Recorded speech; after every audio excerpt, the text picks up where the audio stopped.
Welcome to another episode of Mike's Big Marshall Folder Exploration Journey. I think this is episode 6, but I am having trouble keeping the episode order straight, so bear with me.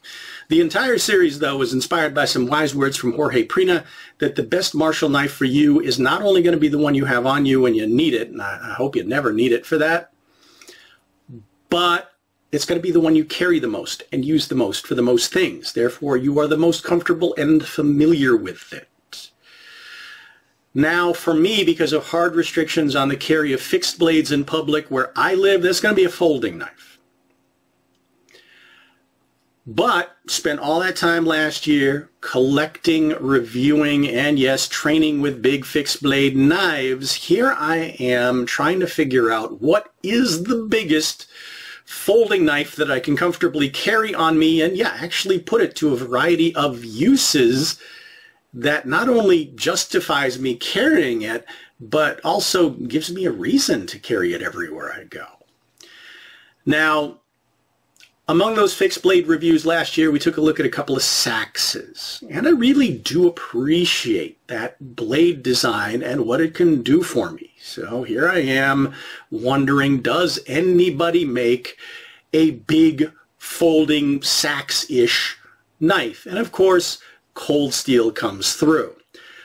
So let's go ahead and take a look at the Frenzy.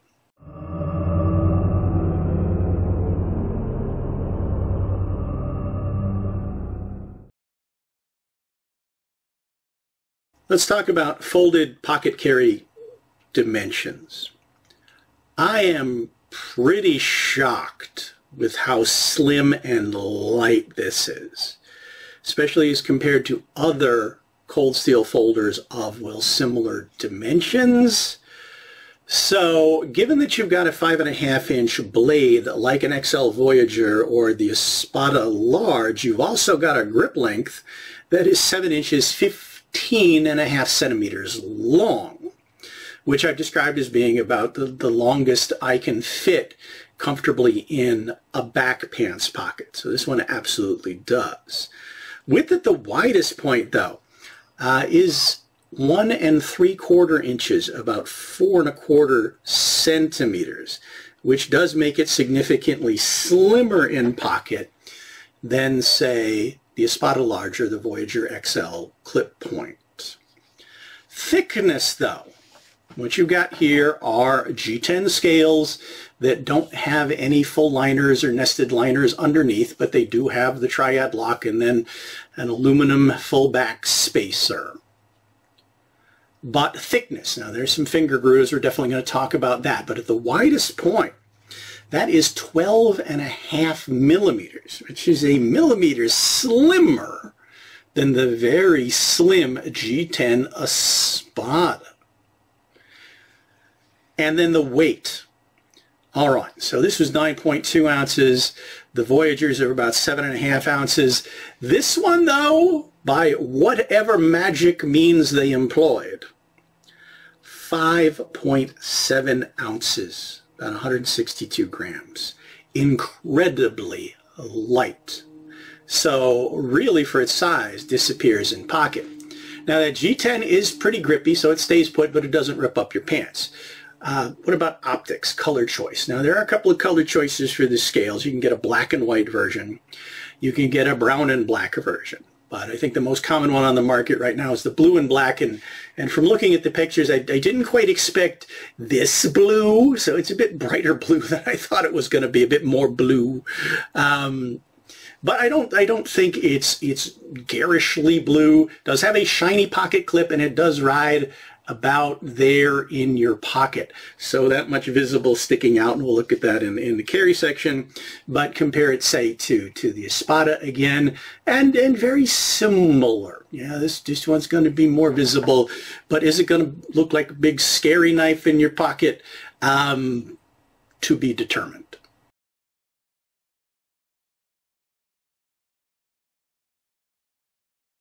Let's talk blade specs, fit and finish, and again, I am impressed beyond expectation.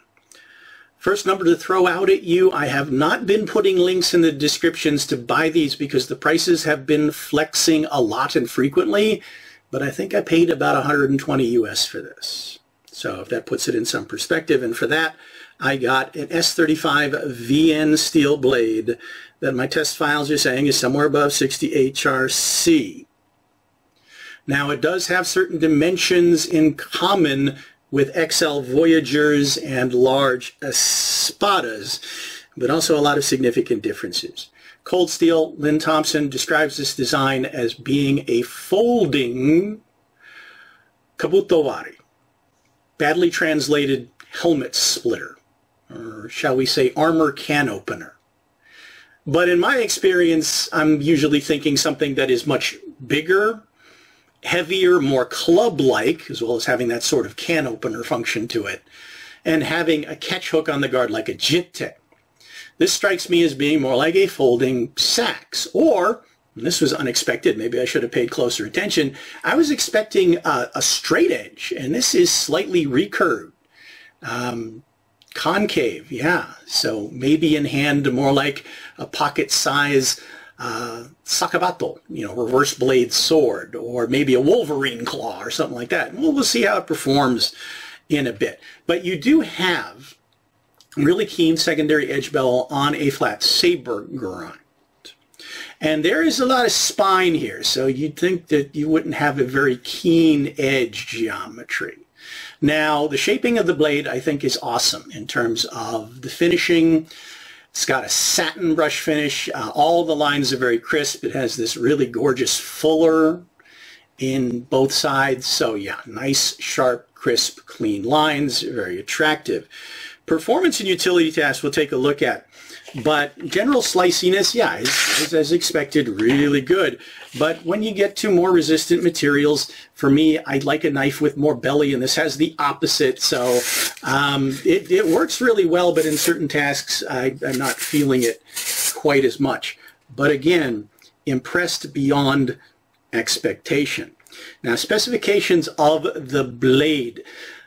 Overall length and blade length are in the class of the Voyager XLs or the Espada larges. So I'm getting a 5.5-inch blade, 13.5 centimeters. Yeah, I'm looking down at my notes to give you the metric as well as the imperial, which then gives me an overall length of 12.5 inches, 31.5 centimeters. So yeah, very similar length, but obviously you can see the width. This is much, much slimmer overall at only 1 inch or 2.5 centimeters. Why? Now, blade thickness is actually a shave thinner in terms of the stock than the Espadas or the Voyagers. These are like 3 3/4 millimeters thick, and this is just a shave over 3 millimeters thick. So these things might then be playing into the overall weight. Now, in handling, we will talk about all the different shapes they put in the grips and the options those give you for gripping it in different places, which, among other things, yes, does increase your functional blade reach. But first, let me roll in the footage for my usual set of impact and durability tests, and we'll talk about how it did.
So how'd it do?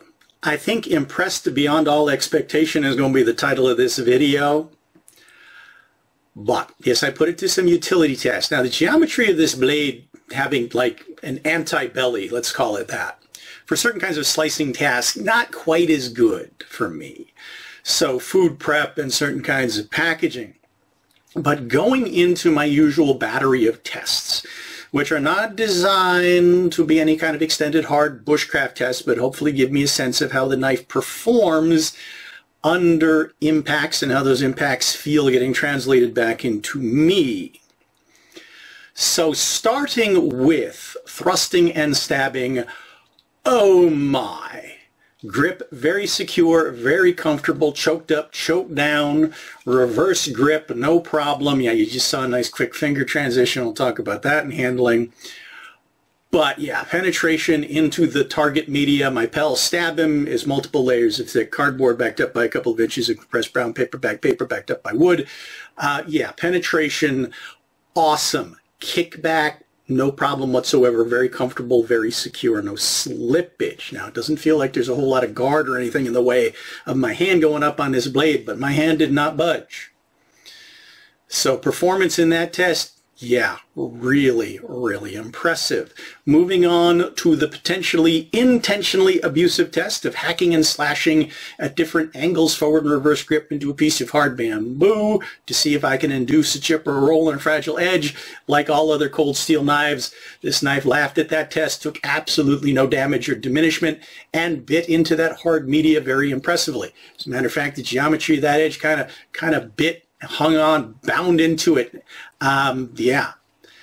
Which gets us on to carving and chopping into wood. Also using it for a little bit of batoning. And this is where it did very impressively. Choking up on it for carving. Yeah, it's a really great wood carving tool. Really responsive in my hand. Felt good doing that. But then chopping with this thing. Again, this is a very light, slim blade. I was immediately reminded, if you guys were following my big Marshall fixed blade series, when I tested some of these hollow ground Spanish-made knives that are very light, and I didn't expect them to chop well, but they chopped really, really well. Basically punching well above their weight and geometry. This one did the same thing. Chopping and biting into wood. Yeah, really, really impressive. And felt good doing so. And the build, you know, just as expected for any cold steel triad folder, held up just fine. No damage, no diminishment, didn't have to refresh the edge. Yeah, awesome all around. So let's go ahead and talk about carry and handling.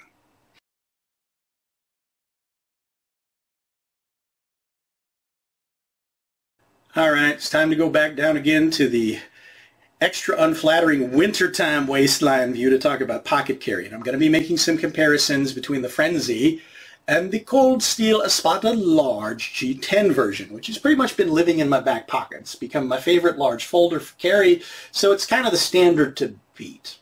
I've described this class of folder as being the biggest I can fit in a back pants pocket, and yeah, this is kind of heavy, definitely wide in the pocket, but it's not uncomfortably so. Also visually, black G10 black clip, yeah, it sort of blends into my wardrobe even though it rides high. Now the benefit for me of it riding high is it gives me positive real estate to grab onto and draw without having to dig for it. And the same with the Frenzy. You can see it in my front pocket, but yeah, it's more visible.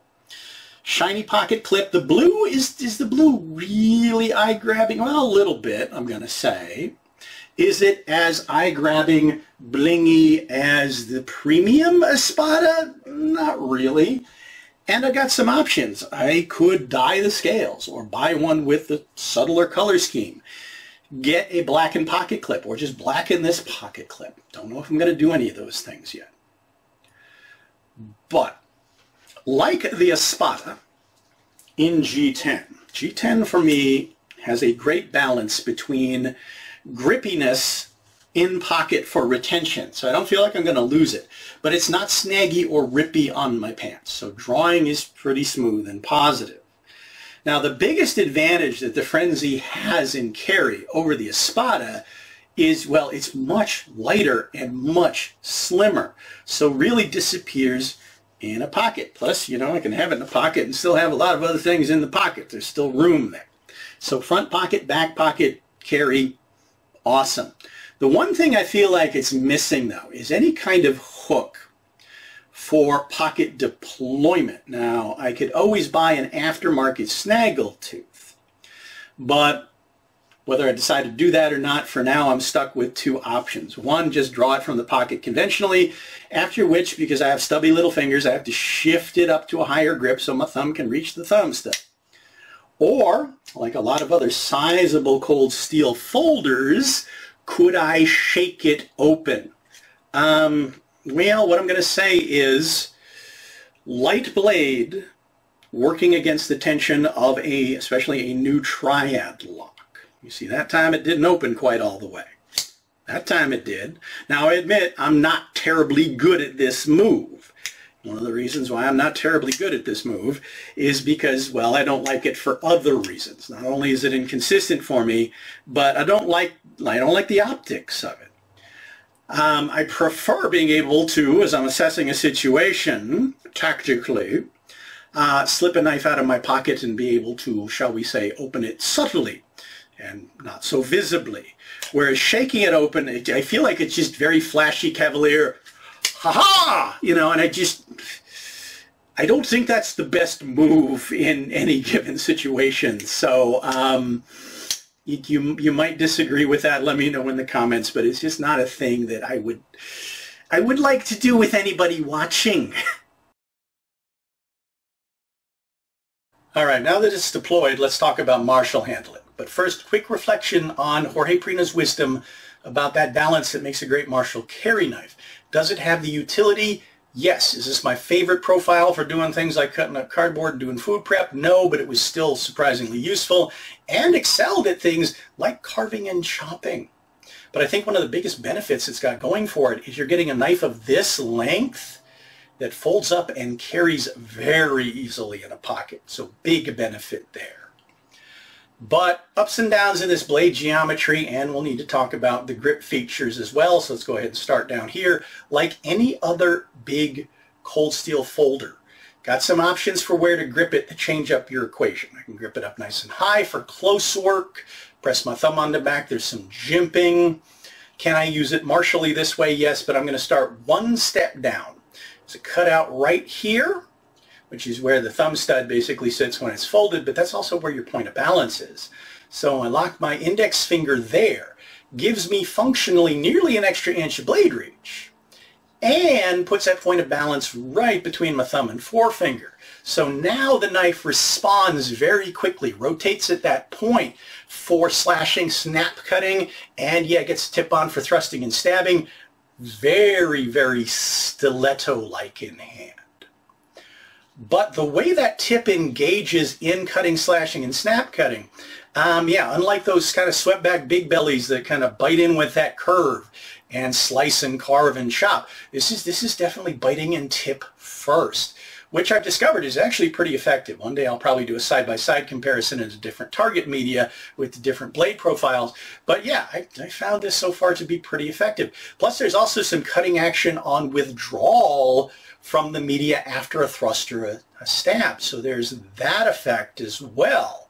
So I'm going to call it Stiletto with a bite.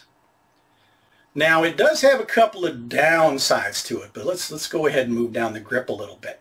There are some nice finger grooves on the sides here that are a little bit lower. So if I grip down there, got a good secure grip, now I'm getting nearly 2 inches of extra blade reach, and it moves my hand back down away from the point of balance, which makes for more, well, of a blade forward feel.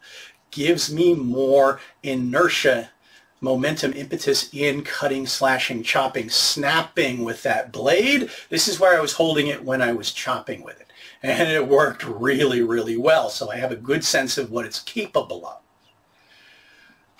Now, what it doesn't do very well, it doesn't have that swept back clip point, so I can't really do any back cutting with it, but I can easily, with this grip, reverse the blade edge facing towards me if I wanted to go that way.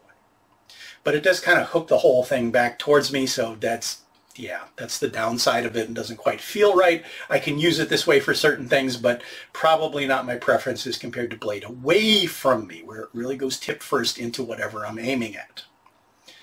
Also doesn't really have enough blade mass, even though I can get some reach out of it, that I feel confident doing any kind of flat strikes or spine strikes. Might be able to get a little use out of that, but not much whatsoever.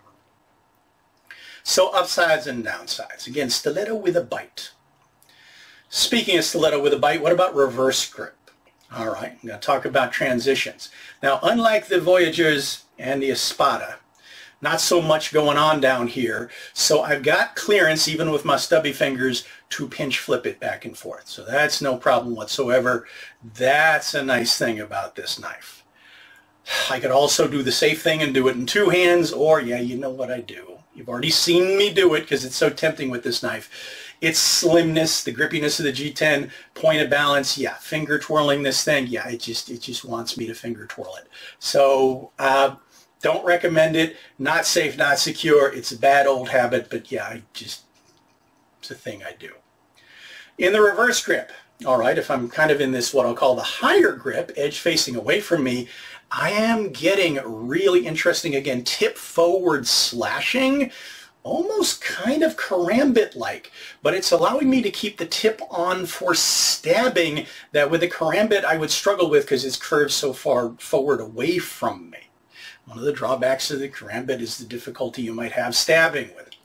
This one, I've got good stabbing geometry, and yeah, I could always reverse it edge towards me, get that back cutting action or that hooking action, but again, it is almost kind of curved a little bit too much into me, not like a karambit would be in this grip, but yeah, I could see some use for it this way, but it's favoring more of a forward grip. Could I choke up, down, further away from the blade, let's call it that, use it this way? Yes, absolutely, but as I've mentioned in previous videos, in my personal preferences in practice, I don't really prefer longer in the reverse grip as compared to good balance and grip and leverage, which this definitely gives me.